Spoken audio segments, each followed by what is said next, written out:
पंतप्रधान सूर्यघर मोफत वीज योजनेला मुंबईच्या भांडूप परिमंडळामध्ये चांगला प्रतिसाद मिळालेला आहे। महावितरणाच्या या परिमंडळात 600 ग्राहकांनी आपल्या घराच्या छतावर सौर ऊर्जा प्रकल्प बसवलेले आहेत आणि त्यामधून त्यांना मोफत वीज मिळणे देखील सुरू आहे। यामध्ये ठाणे शहरात 53 तर वाशीमध्ये 150, पेणमध्ये 397 अशा एकूण 600 ग्राहकांनी सौर वीज मिळवण्यास सुरुवात केलेली आहे। यामुळे त्यांच्या वीज बिलाची बचत होत आहे।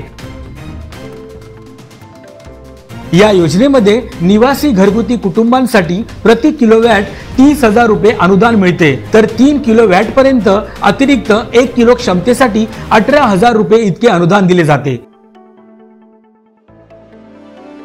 ही योजना फायद्याची असल्यामुळे नागरी भागात देखील ग्राहकांचा मोठा ओढा सौर ऊर्जेकडे वाढत आहे। महायुती